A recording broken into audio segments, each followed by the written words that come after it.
네, 안녕하십니까. 한국사 능력 검정 시험 심화 이론 강의를 진행하고 있습니다. 저희가 지난 시간에 고대 문화사까지 살펴봤습니다. 이 시간에는 고대 이후에 중세, 고려사회가 되겠죠. 가지고 있는 교재는 124쪽이 되겠습니다. 그래서 중세 정치 파트에서 이제 후삼국 성립 부분이 있습니다. 고대 사회에서 통일신라에서 이제 고려로 넘어가는 과정부터 살펴보고요. 이후에 전개된 과정을 각 국왕들의 업적을 중심으로 해서 정리를 하도록 하겠습니다. 자, 우선 여기 좀 한번 봅시다. 시기적으로 보면은 이제 9세기에서요. 9세기는 몇 세기로 갔냐면은 10세기로 가는 부분이에요. 그렇죠? 사회로 본다면은 고대 사회에서 중세로, 왕조로 본다면 통일신라에서 고려로 넘어가는 이런 부분이 되겠습니다. 이 과정에서 반드시 여러분들이 이해를 좀 하시고 넘어가야 될 부분이 있습니다. 바로 이 사회가 가지고 있는 문제점이에요. 고대 사회 모순입니다. 이게 이제 언제부터 노출됐냐 하면은 사실 이제 신라 하대가 시작이 되면서 시작이 됩니다. 9세기 말 정도 되겠죠. 9세기 말입니다. 물론 신라 하대는 이제 9세기 때 들어와서 신라 하대로 들어갑니다. 37대 선덕 왕부터 이제 하대로 들어가는 거죠. 네, 그 모순이 폭발한 건 9세기 말이에요. 그래서 일단 고대에서 중세로 넘어가는 과정에서 반드시 얘기해야 될 부분은 뭐냐? 바로 이 고대 사회가 갖고 있는 모순이다. 구체적으로 어떤 모순이냐?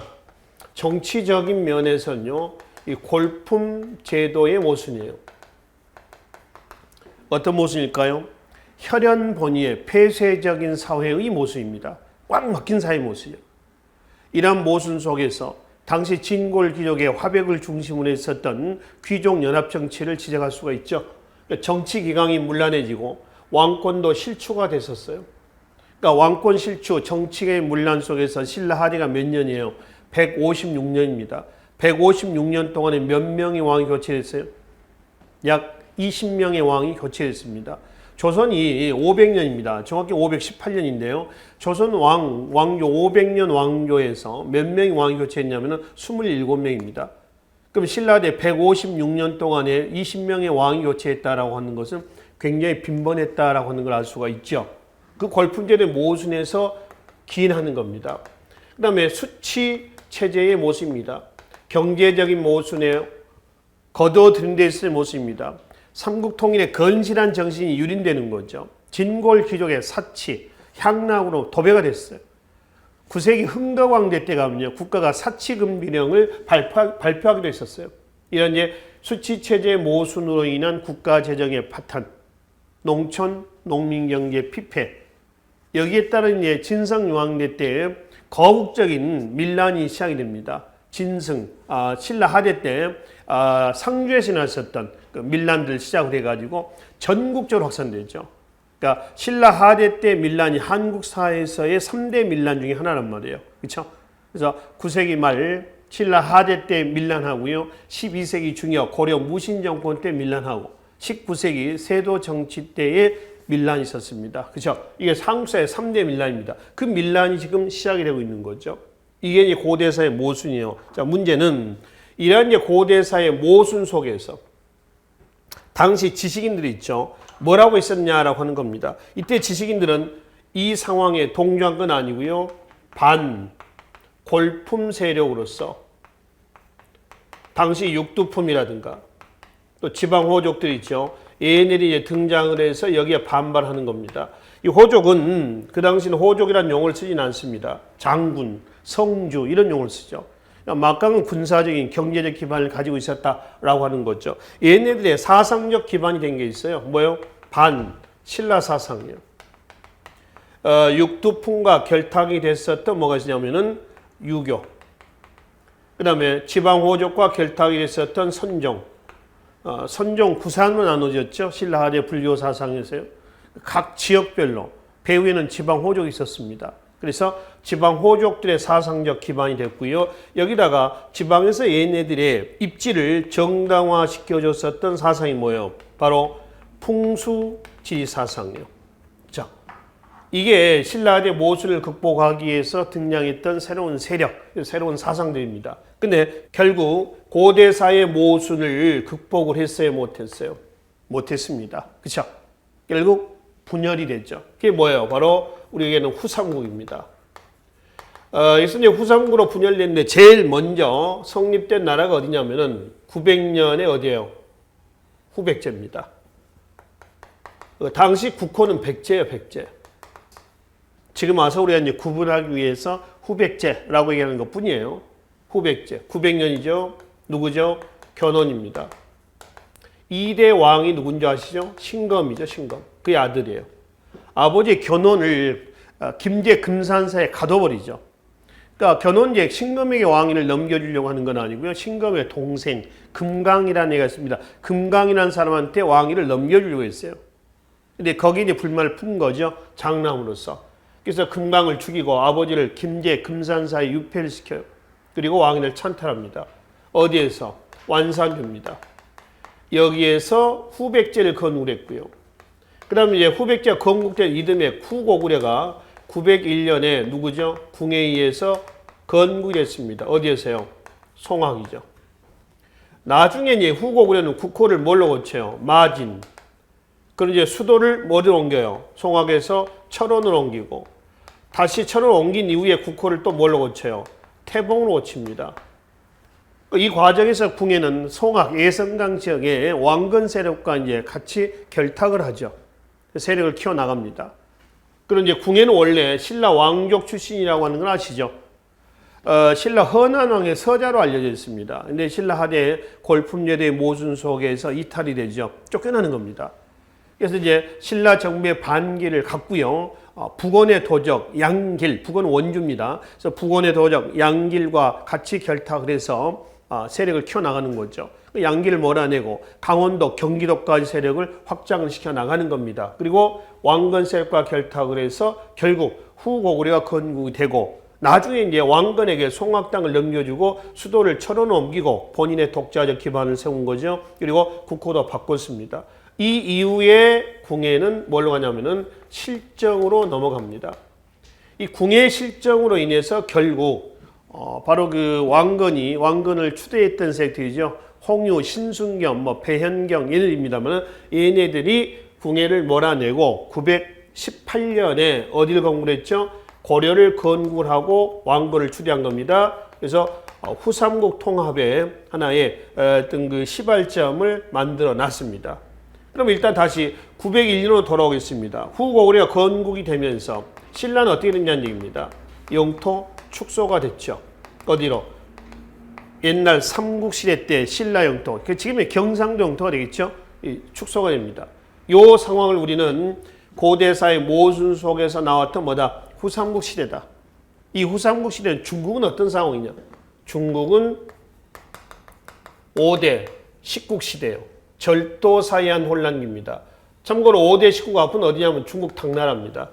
우리나라의 통일신라 때가 되는 거죠. 그리고 5대 식국의 상황을 수습했던 나라가 우리나라의 고려시대에 해당됩니다만은 송입니다. 북송과 남송이 있죠. 그냥 우리는 묶어서 송이라고 그래요. 962년에 송이 건국이 됩니다. 그리고 이제 고려가 918년이니까 훨씬 고려가 먼저 건국이 된 거죠. 그러니까 고려가 건국됐었을 때 중국은 어디예요? 아직은 어디야? 5대 식국이라고 하는 총 15개 나라입니다. 절도사연 혼란기를 얘기한다는 것이죠.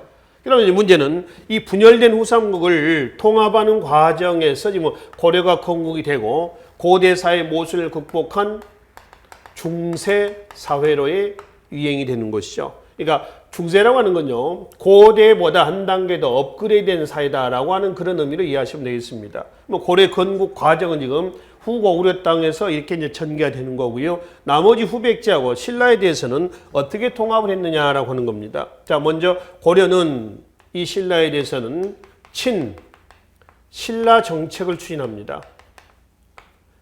이거는 국계의식 때문에 그래요. 국계의식이라고 하는 건 뭐냐면은 정통의식이에요. 정통의식을 얘기합니다. 즉, 요 신라는 말이죠. 옛날에 어디죠?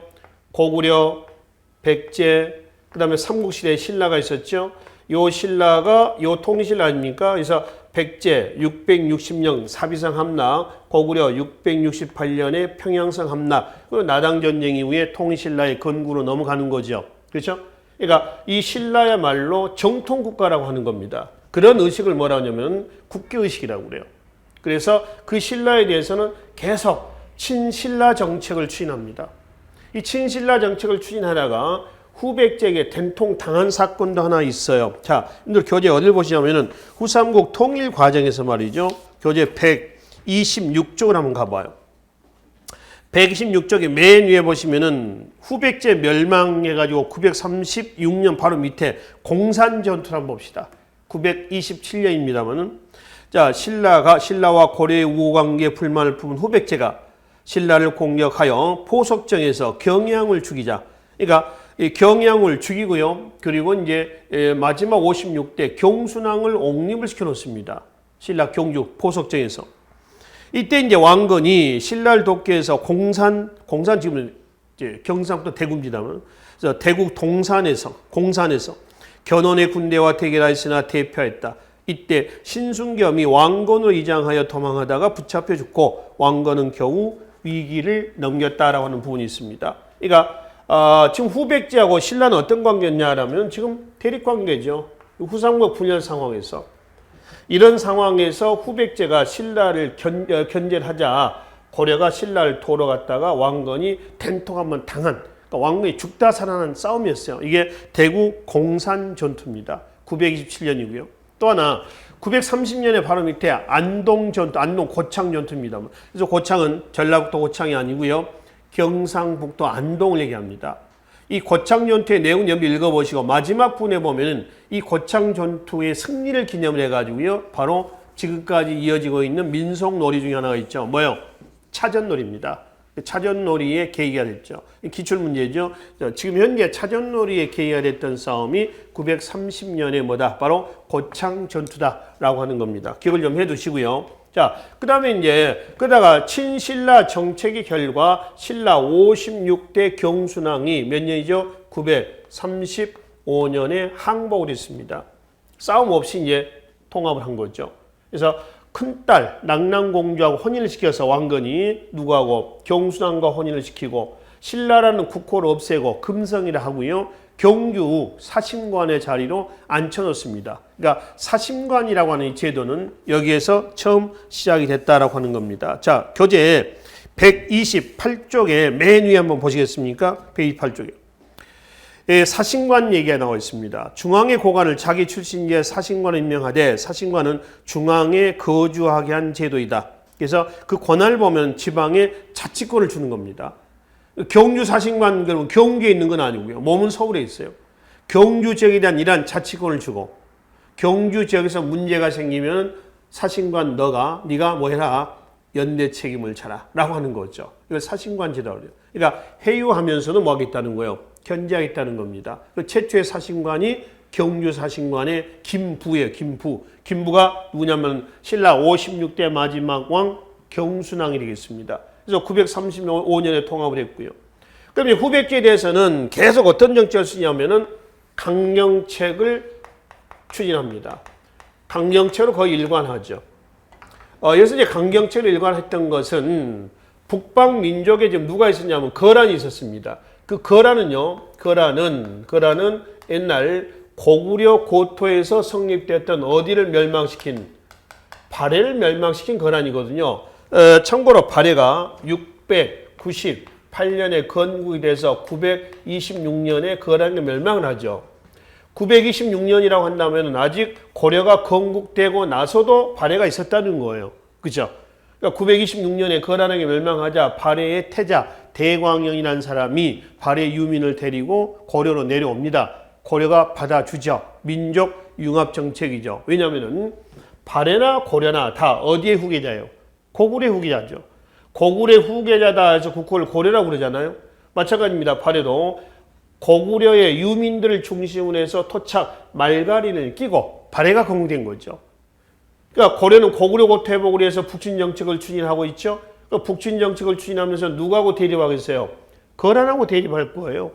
근데 거란하고 누가? 후백제하고 연계가 돼 있었다는 얘기입니다. 그래서 계속 강경책을 일관합니다. 훈요 10조에도 보면은 거란에 대한 부분이 있습니다. 훈요 10조 4조 부분에 잠깐 보십시다. 태조의 정책에 보면은 다음 장 129쪽에 나와 있습니다. 훈요 10조 맨 위에 사료가 있습니다. 4조를 한번 봅시다. 거란과 같은 야만구의 풍속을 배격하라 그랬죠. 그러니까 왜 거란이 타겟이 됐냐. 또 거란이 국호를 요로 고치고 사신 30명 낙타를 보내옵니다. 사신 30명을 무인도로 귀향을 보내요. 그리고 낙타는 개경에 만부교라고 하는 다리 밑에 묶어서 굶어 죽인단 말이에요. 이걸 뭐라고 그래요? 만부교 사건이라고 그러죠. 여튼 거란에 대해서는 계속 강경책으로 일관했습니다. 그래서 신검이 끝까지 주장하다가 결국 936년 경상도 선산 1, 2천 전투입니다. 1, 2천 전투에서 후백제는 무력으로, 그 다음에 신라는 항복을 받아냅니다. 정리하면은 918년에 건국된 고려는 936년을 끝으로 해서 분열된 후삼국을 깔끔하게 수습을 했습니다. 그래서 고대사의 모순을 극복한 한 단계 더 업그레이드된 사회, 뭐죠? 중세사회가 성립했던 거죠. 그러면 중세 건국, 즉 고려 건국의 주역은 누구냐? 갑자기 후국으로 땅에서 뛰쳐나온 세력이냐? 그렇지는 않습니다. 그래서 고려 건국의 주역은 어디로 거슬러 올라가냐면은 고대사의 모순을 극복하기 위해서 등장했었던 누구예요? 얘네들이죠. 육두품, 그리고 누구죠? 지방호족. 얘네들이 유교와 선종과 풍수지사상을 토대해서 고려를 건국하는 주역으로 성장하게 됐었던 거죠. 그래서 이러한 고려 건국은 중국의 도움 없이 자주적이고 주체적인 사회의 변화였었다라고 우리가 의의를 부여합니다. 굳이 여기다가 말이죠. 자주니 또는 뭐 주체니 이런 얘기를 할 필요가 있냐는 얘기입니다. 있습니다. 왜냐하면 중국하고는 관계가 없다는 거예요. 스스로 극복했다는 겁니다. 그래서 우리는 할 수 있다라는 자신감을 얻은 거죠. 이런 자신감이 나중에 고려가 고구려 고태복을 위한 북진 정책을 추진할 수 있었던 토대가 됐었어요. 그렇죠? 그래서 이때 고려가 아까 말씀드렸습니다만 건국됐었을 당시 중국은 아직까지는 어디였어요? 혼란기입니다. 그 혼란기 상황이에요. 그러다가 이제 960년대 가서야 비로소 송이 건국이었어요. 960년이라고 한다면 고려는 광종대 때입니다. 광종, 태, 해, 정, 광 4대 왕입니다. 한참 뒤에요. 근한 50년 후란 말이에요. 그러니까 그때까지도 중국은 어디예요? 5대 19의 혼란기였다는 얘기입니다. 그러니까 중국의 간섭 없이 스스로 극복했다. 우리가 스스로 극복했다. 그래서 고대에서 중세로의 이행이었다라고 얘기합니다. 그러면 구체적으로 중세사회라고 얘기하는 그 근거가 있습니다. 자, 중세사회 성격을 한번 보시죠. 교재 127쪽에 맨 위에 보시면은 자, 지배계층이 바뀌었으며 누구에서 누구로? 진골귀족에서 문벌귀족으로 바뀐 겁니다. 또 유교 이념이 구현됐으며 그 유교 정치 이념의 정립입니다. 박스를 점치겠습니다. 이게 중세사회의 가장 큰 성격이에요. 그 다음에 중세 문화, 이꼴 지방 문화입니다. 지방 문화의 특징은 소박함에 있습니다. 그래서 지방 세력이 중앙으로 진출해서 문벌귀족이 되면서 중앙과 지방 간의 문화 교류가 원활하게 됐던 거죠. 그래서 고려는 지방 문화가 발달했고요. 마지막 사상면에서는 강력한 민족의식이 형성이 됐어요. 이 강력한 민족의식은 스스로 극복했다라고 하는 자신감입니다. 그래서 우리도 할 수 있다. 뭐든지 할 수 있다. 그것이 고구려 고태복을 위한 북진 정책으로 표출이 됐었다라고 하는 것이죠. 그렇죠? 그래서 이제 그 중에서 가장 큰 것은 유교 이념이 구현된 사회. 그 유교 이념은 거슬러 올라가면 누구에 의해서요? 보세요. 육두품들이 이 유교 이념을 제창하면서 부지런히 고대사의 모순을 극복하려고 했단 말이에요. 자, 그런 것들이 바로는 안 됐지만 결국은 전국적으로 극복이 됐다라고 하는 거죠. 이게 중세 사회의 가장 큰 성격에 해당이 되겠습니다. 그러면 이제 고려 건국 이후에 고려의 시대의 구분을 좀 해보고 넘어가도록 하겠습니다. 자, 918년에 고려가 건국이 됐죠. 그리고 고려가 1392년 7월 조선이 건국이 되면서 마무리가 됩니다. 그렇죠? 그럼 이게 이제 고려 시대인데요. 고려 사회를 반으로 한번 나누겠습니다. 정확히 반 토막으로 나누면은 1170년이에요. 뭔가 이게 무신정변입니다. 고려 사회를 이꼴 문벌 귀족 사회라고 그랬어요. 그 문벌 귀족 사회 쇠기를 박은 사건이 뭐냐 이거예요. 무신정변이죠. 그래서 무신정변을 기점으로 해가지고 여기를 고려 전기라 합니다. 그렇죠? 이 이후를 고려 뭐라고 그래요? 후기라 하죠. 전기와 후기 이렇게 이제 구분하죠. 아시겠죠? 자, 또 하나 고려 시대 구분할 때요. 시대 구분할 때에 국초라고 하는 시기가 있습니다. 자, 태조, 이대왕, 해종, 정종, 그 다음에 4대 광종, 그 다음에 경종, 그 다음에 성종 이렇습니다. 그 다음에 성종, 목종, 현종에서 마지막 문종을 거쳐서 의종, 이게 넘어갑니다. 태, 해, 정, 광, 경. 자, 여기까지 우리가 뭐라 하냐면은 고려 국초라고 그래요. 국초. 한 70년 정도 돼요. 태조가 한 25년 정도 됩니다. 해종과 정종이 한 2년, 4년 정도 돼요. 좀 짧아요. 이거는 태조 왕건의 정략교론의 후유증입니다. 광종은 그걸 목도하고 등장하죠.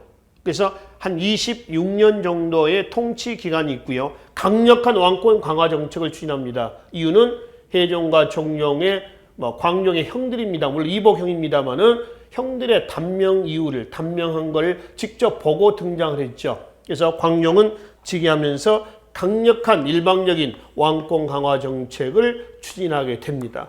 개혁의 핵심 참모 역할을 했던 세력이 중국 5대 식국의 5대 후주라는 나라가 있어요. 후주의 절도사 조광윤이라는 사람이 5대 식국의 상황을 수습을 해서 송을 건국하거든요. 그 조광윤의 참모에 섰던 쌍기입니다.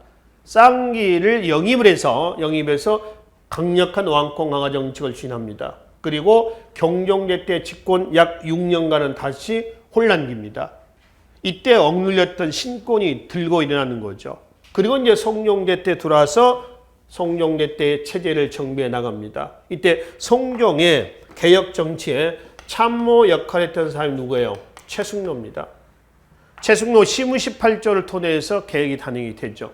그래서 이 이후를 우리가 무슨 사회라고 그래요? 고려, 문벌, 귀족, 사회라고 일합니다. 언제까지냐 그러면은 의종 24년, 바로 1100 몇 년이에요? 70년이 되겠습니다.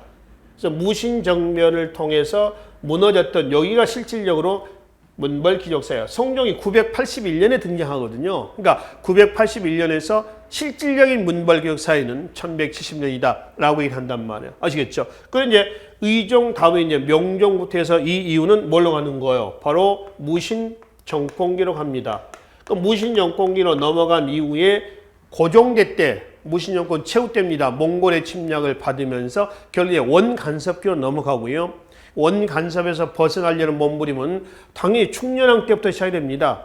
충렬왕, 충선왕, 충목, 충예, 충숙, 충정왕, 그 다음에 이제 공민왕, 우왕, 창왕, 그 다음에 공양왕에서 36대 공양왕을 끝으로 해가지고 결국 조선이 건국되면서 고려가 마무리가 된단 말이에요. 자, 그러면 일단 국초, 태해, 정광, 경 이 왕들의 업적하고 고려 문벌 귀족사의 최고 정점기는 누구 때냐? 문종대 때입니다.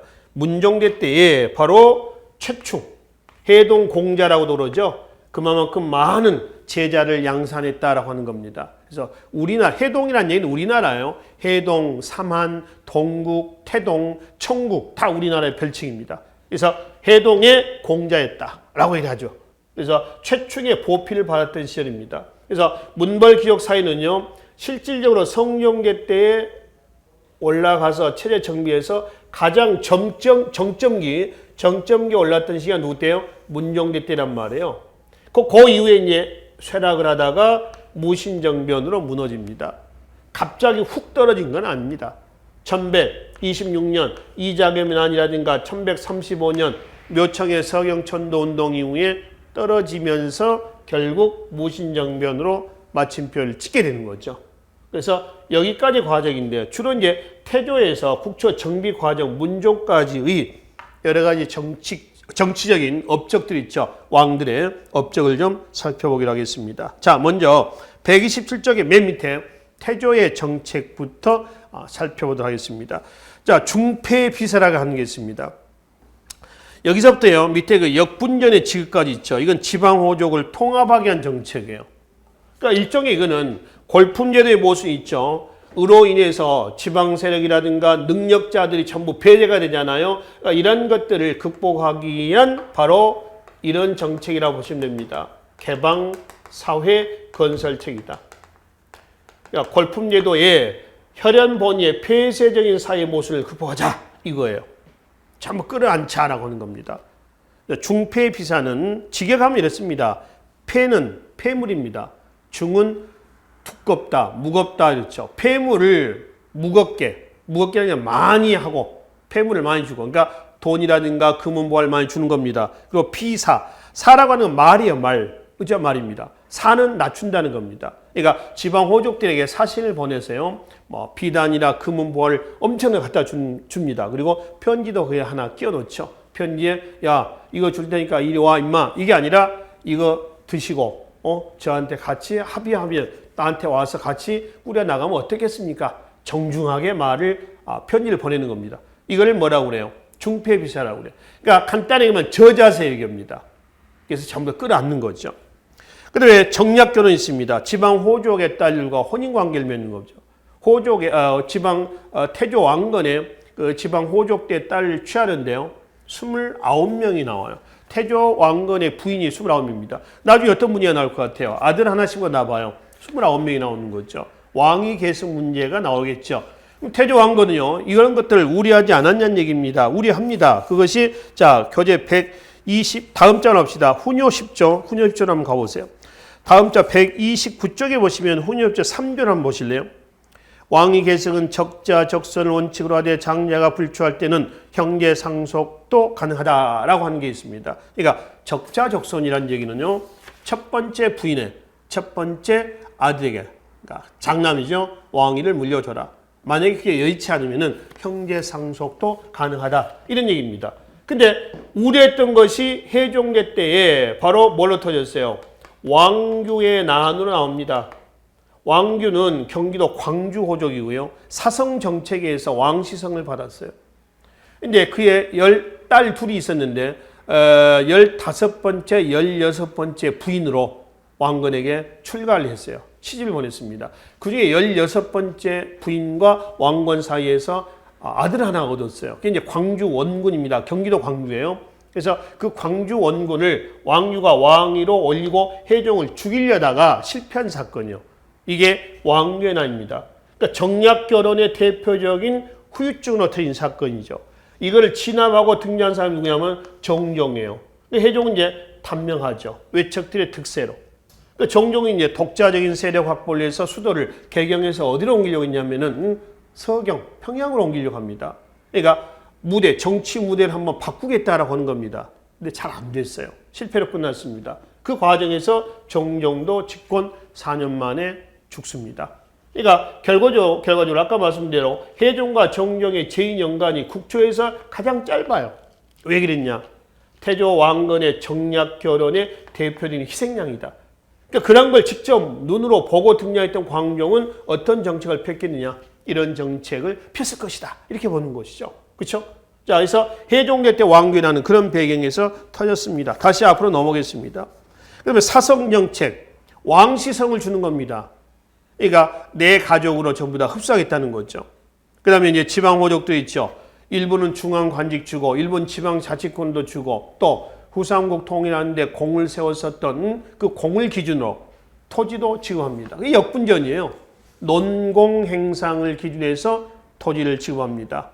역을 기준으로 해서 논공이죠. 논공 행상입니다. 그래서 토지를 지급한다는 거죠. 역분전입니다. 여기까지가 지방호족 통합책입니다. 자, 그러니 뒷장에 가시면은 지방호족을 견제하기 위한 아까 말씀드린 뭐예요? 사신관 제도, 그리고 기인제도, 인질제도죠. 지방호족의 자식을 중앙으로 끌어오는 겁니다. 그래서 지방 세력들이 까불지 못하도록 하는 거죠. 자, 통일신라 때 뭐가 나왔어요? 상수리, 조선의 경절이, 영절이, 뭐 이런 제도로 넘어가는 겁니다. 그렇죠? 그 다음에 서경을 중시합니다. 서경, 평양입니다. 왜 그랬을까요? 서경은 옛날 고구려의 수도입니다.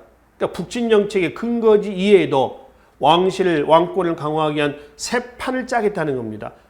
개경의 기득권 세력을 배제하고 새 판을 짜겠다라고 하는 거죠. 그래서 지방호족들도 견제하겠다라는 얘기예요. 이것이 전부 다 지방호족 견제책입니다. 자, 한편 북진정책은 고구려 대복을 위한 북진정책이에요.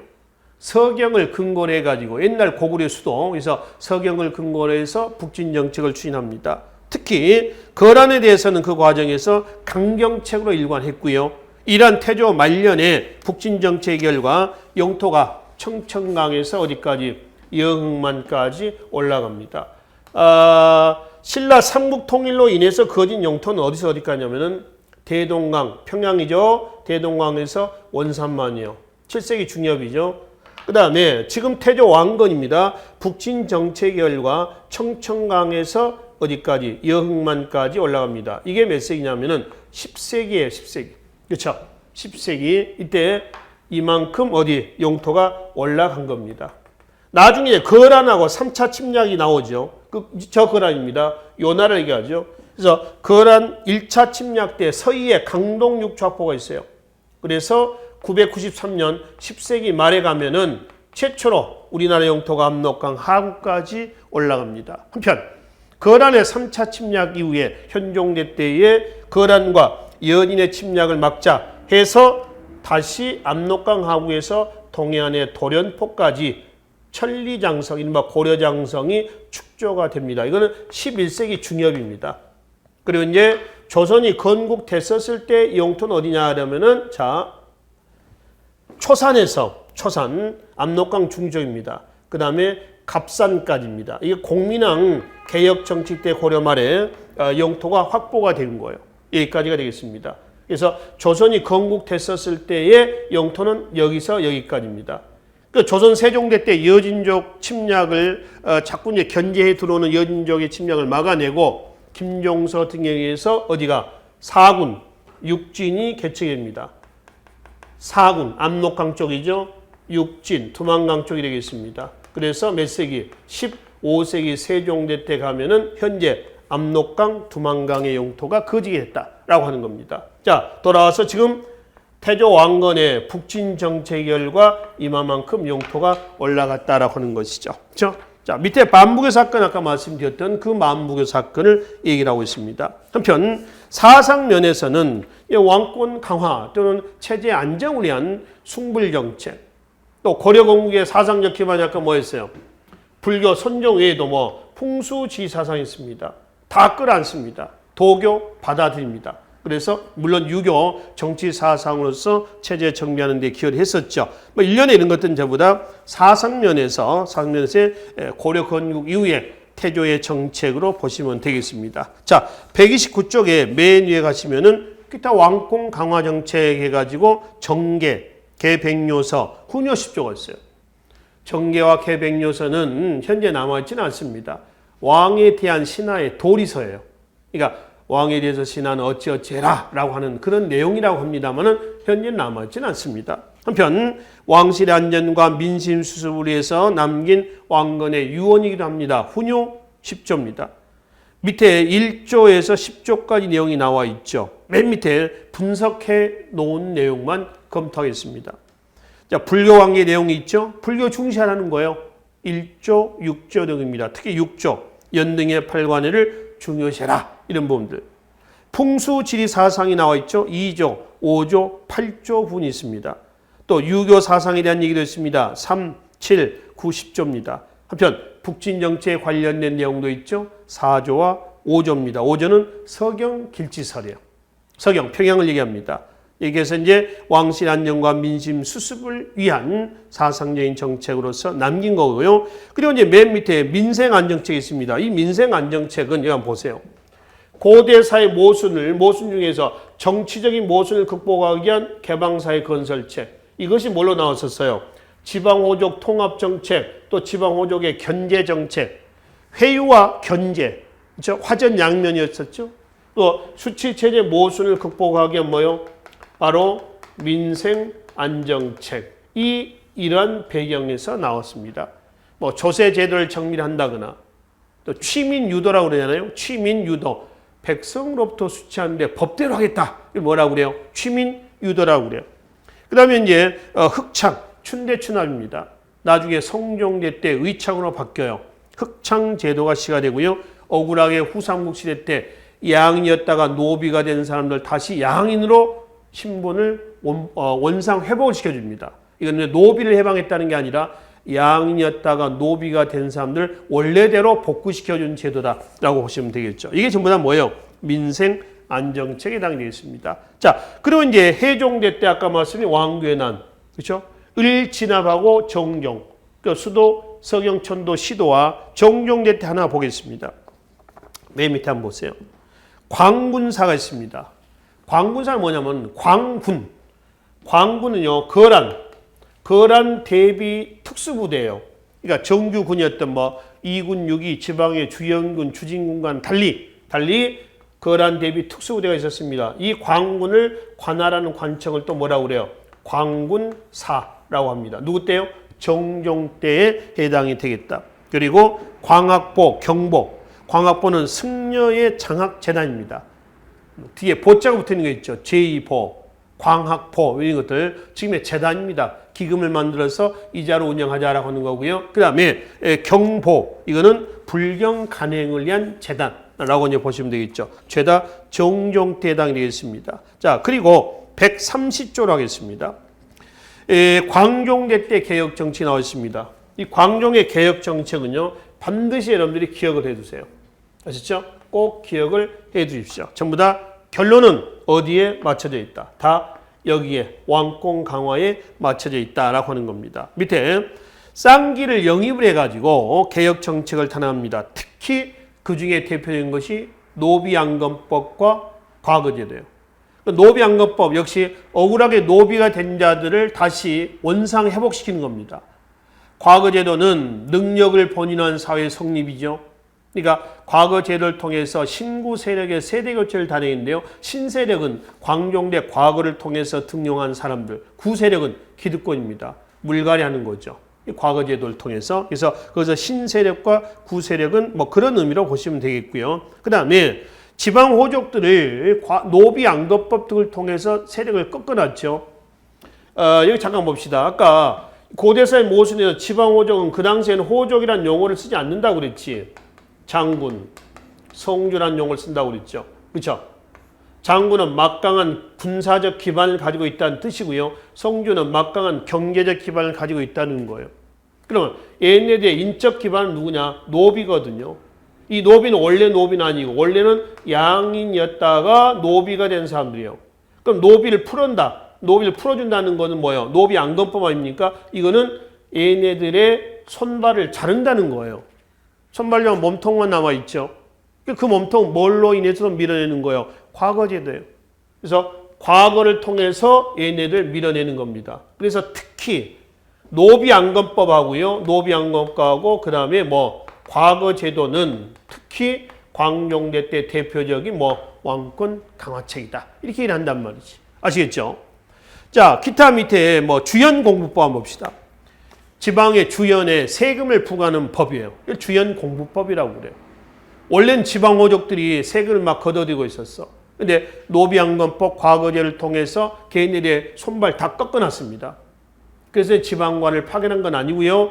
세금을 걷어들이기 위한 목적에 있어 임시관리를 파견해서 세금을 걷어들이는 법이에요. 이걸 주연 공부법이라고 그래요. 근데 이 주연 공부법하고요. 뒤에 여러분들 현종대 때 한번 가봐요. 현종대 가면 주연 공급법이라고 하는 게 있습니다. 잠깐 봅시다. 132쪽에 한번 봐봐요. 132쪽에 밑에서 한 9번째 정도 보면은 기타 정책 현종의 주연 공급법 있죠. 공급. 한자는 똑같습니다만 부자와 거자만 달라요. 그러니까 주연 공급법 뭐냐면은 바로 지방 향리의 자제들에게 과거, 문과, 응시를 허용하는 것을 주연 공급법이라고 그래요. 용어가 비슷비슷해서 확인하는 겁니다. 아까 광종대 노비안건법이라고 있죠. 이 노비안건법하고 비슷한 용어 하나 또 있어요.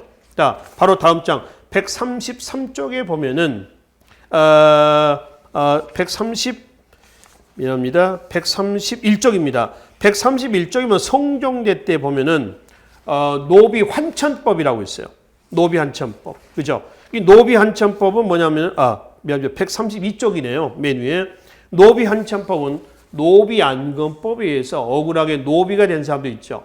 다시 풀어놨더니 옛날 걔네들이 주인집 가서 해코지 하는 거예요. 그러니까 이런 노비들은, 이런 사람들은 다시 그 집에 뭘로? 노비로 돌려보내버리는 거죠. 이걸 뭐라고 그래요? 노비 환천법이라고 그래요. 그러니까 용어가 좀 비슷비슷해서 다시 말씀을 드리는 겁니다. 자, 다시 앞좌우로 넘어와서 바로 광종대 때 보겠습니다. 그때 공복제도, 자색, 단색, 비색, 녹색에서 바로 관료체제 안정을 위한 공복제도, 칭제, 건원, 황제라 칭하고 연호를 쓴다는 거죠. 그래서 황제, 칭제, 건호는 연호를 쓴다는 거 아닙니까? 광덕, 준풍 이란 연호를 사용하는데 밑에 사진 한번 봐봐요. 광종대 때 준풍이라는 연호는 청주에 있는 용두사지 철당간, 그 당간, 그 다음에 당간을 고정시키는 양옆에 지주가 있죠. 그 당간 지주라고 그래요. 요즘에 당간하고 지주하고 같이 있는 절은 거의 없어요. 많이 없습니다. 물론 있긴 있습니다만. 근데 청주 용두사지에 보면은 철당간과 옆에 양옆에 돌이에요. 받치고 있는. 그 지주입니다. 철당간에 글자가 새겨져 있죠. 거기에 광종대 때 연호가 나와요. 준풍이라는 연호가 나옵니다. 그 다음에 숭불 정책에 일하면서 왕사제도, 국사제도, 왕사, 왕의 자문 역할을 하는 거죠. 국사, 국정의 승려가 참여하는 걸 얘기합니다. 그리고 제2보라고 제2보, 빈민구제를 위한 재단을 얘기합니다. 이게 전부 다 광종대 때 뭐예요? 왕권 강화책에 해당이 되겠습니다. 자, 그럼 이제 경종으로 가겠습니다. 경종대 때는 봐봐요. 광종대 때 왕권 강화에서 신권이 어때요? 굉장히 밀려있죠. 근데 광종이 죽고 경종이 지게 하자 얘네들이 다시 등장합니다. 바로 반동 정치입니다. 반동이라는 얘기는 아시죠? 다시 뒤집어 푼 거예요. 그래서 얘네들의 경제적 기반을 마련해 놓은 것이 태조 때 역분전을 고친 뭐예요? 바로 시정 전시과입니다. 시정, 맨 처음 고쳤다. 그래서 전지와 뭐를 준다? 시지, 임야, 토지와 임야를 관 등에 따라서 준다 해서 시정 전시과가 나옵니다. 이거는 자세한 건 이제 우리가 경제제도에서 따로 보기로 하겠습니다. 그러나 경종은 6년 만에 단명을 합니다. 단명을 해요. 그리고 누가 나와요? 성종이 등장하죠.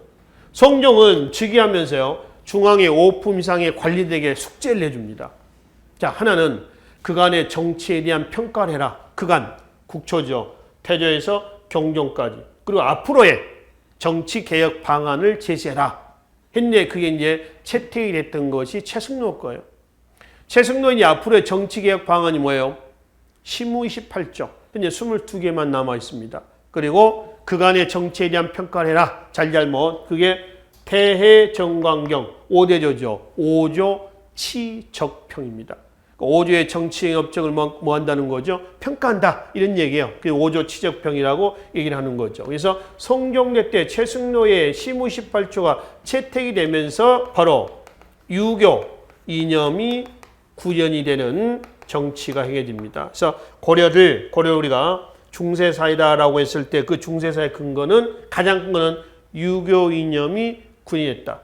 그러면 구체적으로 유교 이념이라고 하는 건 뭐냐? 최승로 얘기를 좀 들어봅시다. 최승로는 유교는 뭐라고 했냐면은 치국 지본이라고 했습니다. 나라를 다스리는 근본이고, 불교는 뭐라고 했냐면은 수신, 몸을 닦는 근본이다. 수신 지본이라고 했어요. 그러니까 여기서 유교 자체는 뭘로 봤냐면 최승로는 국가, 통치, 이념으로 봅니다. 그리고 불교는 뭘로 봤냐면은 불교는 개인의 정신 세계로 보는 거예요. 개인의 정신 세계로 본다. 자연스럽게 유교와 불교가 짬뽕될 수 있는 고려 문화는 무슨 문화라고 그래요? 중세 문화 이꼴 유, 불, 융합 문화입니다. 그러니까 문화의 폭이 넓어진 거야, 좁아진 거야? 넓어진 거죠. 그렇죠? 고대 문화는 어떤 문화였어요? 고대 문화는 우리가 앞 시간에 불교 문화라고 했습니다. 불교 문화에서 불교에 국한된, 그러니까 종교의 테두리, 불교라는 종교의 테두리에 국한된 문화에서 뭘로? 불교 외에 유교 이념이 구현이 되면서 유교적인 요소까지 짬뽕된 유불 융합 문화였던 것이죠. 그러니까 문화의 폭이 좁아진 거예요? 아니면 넓어진 거예요? 넓어졌다라고 하는 겁니다. 폭이 문화적인 측면에서도 진일보한 것이다. 고려 건국 이후에 라고 이제 우리가 해석할 수가 있는 거죠. 그러면 구체적으로 이제 국가 통치 이념서 유교라고 하는 것, 즉 유교 이념이 구현됐다라고 하는 것은 뭘 얘기를 하느냐 이거죠. 이거는 신권이 누구를 견제하는 거예요? 신권이 왕권을 견제하는 겁니다. 신권이 왕권을 견제하는 이런 제도적 장치가 우리 국사상에서 언제 때 처음 나오냐 그러면은 고려시대 때입니다. 이거를 위한 것이 고려 때 통치제도, 나중에 중앙정치제도에서 보겠습니다. 대성제도라고 하는 겁니다. 대간, 대성 이렇게 하는 것이죠. 그렇죠? 자, 그래서 이제 이 대성제도는 중앙제도에서 보기를 하고요. 이렇게 해서 이제 마련이 된 성종대 때의 최승로에 의한 시무시 8조를 토대로 해서 앞으로 고려시대 때의 중앙, 지방, 또는 군역, 군사, 또는 교육, 과거제도, 하여튼 고려 통치 체제는 다 이때 정비가 됐다라고 이제 보는 거죠. 한편 성종이 숙제에 내준 것 중에 또 하나 있었죠. 국초의 정치인 업적을 좀 평가해라. 그것이 뭘로 나왔다고요? 5조 치적평입니다. 5대조의 정치적인 업적을 평가하는 거다 해서 5조 치적평이라고 그래요. 그럼 5조 치적평에서요, 바로 누구를 태조에서 경정까지 평가할 때 누구를 가장 비판했냐? 광종입니다. 왜 그랬을까요? 최승로가 생각하고 있는 정치는 어떤 정치예요? 유교 정치입니다. 즉 신권이 왕권을 견제하는 정치란 말이에요. 근데 광종은 일방적인 어떤 정책을 편 거예요? 왕권 강화 정책을 편 겁니다. 그래서 5조 치적평에서 누구를 가장 비판했습니까? 하면 광종이다라고 얘기를 한단 말이에요. 그렇죠? 자, 이렇게 해서 이제 밑에 통치제 정비해 놓은 게 있습니다. 각종 제도를 쭉 한번 읽어보세요. 우리가 제도사에서는 또 보기로 하겠습니다. 그리고 뒷장 132쪽에 목종대 때 가면은 개정전시가가 있습니다. 시정 다음에 또 개정했다 그래서 뭐라고 그래요? 개정전시가라고 합니다. 그리고 목적을 치고 현종을 옹립한 사건이 바로 강조라고 하는 사람의 쿠데타입니다. 강조의 정변이라고 그래요. 그래서 강조의 정변을 계기로 해서 현종이 등장하죠. 현종 때 와서 여러 가지 제도 정비한 것이 있습니다. 물론 중앙 통치체제, 지방제도 정비는 지방제도에서 또 우리가 보기로 하겠습니다. 일련의 그런 것들이고요. 그리고 이제 거란과의 고구려 태복을 위한 북진정책의 결과 3번에 걸친 전쟁이 있었습니다. 1차가 성종대 때요. 2차, 3차가 현종대 때입니다. 지금 나온 거죠. 그래서 맨 밑에 보면 현종대 때의 전쟁의 결과에 해당하는 내용입니다. 역시 대외 관계 때 다시 이제 또 우리가 살펴보도록 하겠습니다. 그리고 이제 뒤로 가겠습니다. 133쪽에 고려 문벌 귀족사회 최고 정점기 누구 때요? 문종대 때의 여러 가지 업적이 있죠. 또 토지제도에서 보면은 경정전식과 개정전식과 다음에 또 뜯어 고쳤다 그래서 경정이라고 얘기를 합니다. 다시 갱, 다시 경 이렇게 얘기를 하죠. 그렇죠?